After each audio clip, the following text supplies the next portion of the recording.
இளையராஜா இசை ஞானி. எப்படி இசை ஞானி இளையராஜா. இன்னும் எத்தனை பேர் வந்தாலே அந்த ராஜான்ற பட்டத்தை அவர்கிட்ட பிடுங்கவே முடியாது. எத்தனை பேர் வேணா அவளாம், எத்தனை உலகம் அழியிற வரைக்கும் அந்த ராஜான்ற பட்டம் அவருக்கு மட்டும் உரியதானதே இருக்கும். ஏன் சொல்லு, மூகாம்பிகையுடைய முழுமையான அன்பை பெற்றவன் அந்த இளையராஜான்ற ஒரு குழந்தை. திருவண்ணாமலை அண்ணாமலையாருடைய முழுமையான அன்பை பெற்றவன் அந்த இளையராஜா குழந்தை. இளையராஜா எப்படி அடம்பிடிப்பார் தெரியுமா? அந்த மூகாம்பிகைகிட்டையும் சிவன்கிட்டையும் ஒரு குழந்தை அப்பா வீட்டை விட்டு வெளியே போகும்போது அப்பா கூட நானும் போவேன்னு சொல்லிட்டு அடம்பிடிச்ச அழுமத்திய காலை கட்டி பிடிச்சிக்கின்னு அப்படி அடம்பிடிக்கிற ஒரு குழந்தை ஞானி இளையராஜா. ரொம்ப குழந்தை, ஆன்மீக விஷயத்தில் ரொம்ப குழந்தை, கடவுள் மேலே அப்படி ஒரு குழந்தை. தன்னை மீறி அவருக்கு அழுதுருவார் கடவுள் மேலே. மூகாம்பிகையை முழுமையாக தாயாக ஏற்றுக்கிட்டவர், சிவனை தவுப்பனாக ஏற்றுக்கிட்டவர். அப்படி ஒரு கடவுளுடைய ஆன்மீக பைத்தியம்னு சொல்லலாம் அவரை.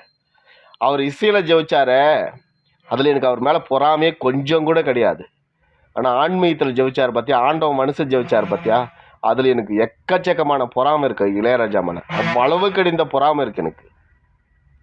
ஏன்னா பெரிய பெரிய ஞானிகள் பெரும் தவங்கள் செய்து கடும் வாழ்க்கை தவத்தை இருந்து 5 வயசுலேருந்து 7 வயசுலேருந்து 8 வயசு தன் வாழ்க்கை துறவரம் கொண்டு கடவுளை அடைய முடியாத, கடவுளுடைய ஆசீர்வாதத்தை வாங்க முடியாத இருக்காங்க. ஆனால் அதை சிம்பிளாக கடவுளுடைய படைப்பில் பிறந்த இளையராஜா பண்ணிட்டார். அவர் வேலையை அவர் பாட்டுக்கு செஞ்சுருந்தார், உண்மையாக அன்பு செலுத்தினார் கடவுள் மேலே. ஆனால் நம்ம உயிரோடு இருக்கும்போது கல்லை போய் கும்பிட்ற மத்திய கடவுள்னு சொல்லி, ஆனால் அவர் இறந்து போய் உண்மையான கடவுளையே பார்ப்பார். எனக்கு அவரை பார்த்தா செம பொறாமை. 80 வயசுன்னு நினைக்கிறேன். அவர் ஒரு 80 வயசு ஒரு குழந்தை. அவர் அந்த குழந்தை இசை இன்றைக்கி ஒன்று படைச்சிருக்கு. அது பட்டி தொட்டியெல்லாம் பாடலை இன்றைக்கும் புதுசாக இருக்குது கேட்குறதுக்கு. அதான் நான் சொல்கிறேன், கடவுளை நேசிங்க, உங்களை நேசிங்க, உங்கள் தொழிலை நேசிங்க. 2வது ஏதாவது பொருள் மேலே ஆசைப்படுங்க, சொத்து மேலே ஆசைப்படுங்க. ஆசைப்படாதீங்கன்னு சொல்ல, ஏன்னா அதுக்காக நீங்கள் வேலை செய்வீங்க, அதுக்காக நீங்கள் ஓடுவீங்க.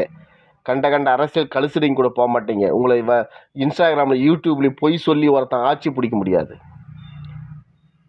எப்படி மக்கள் உங்கள் மண்டையை கழுவ முடியாது. அதனால் இந்த இளையராஜாவை பார்க்கும்போது எனக்கு செம்ம பொறாமல், உண்மையிலே வயிற்றுலாக இருக்கும். என்னடா இது டே, இந்த மனுஷன் இப்படி போய் கடவுளை ஆட்கொண்டுட்டாங்கடா. நம்ம கடவுள் நேசிக்கிறோம், பூஜையாக பண்ணுற கடவுளே எனக்கு எப்படியாவது என் முன்னாடி நில்லுன்னு கத்துறோம். ஆனால் இந்த ஆள் சும்மா அந்த ஆள் எங்கே போய் நின்றாலே, அவர் எங்கே போய் நின்றாலே அந்த வைப்ரேஷன் இருக்கும், கடவுளோட வைப்ரேஷன். அவர் நிறைய தாள் உணர்ந்திருப்பார்னு நினைக்கிறேன். அந்த வைப்ரேஷன் எந்த இடத்துல போய் நின்றாலே அவருக்கு அந்த வைப்ரேஷன் இருக்கும், கடவுளுடைய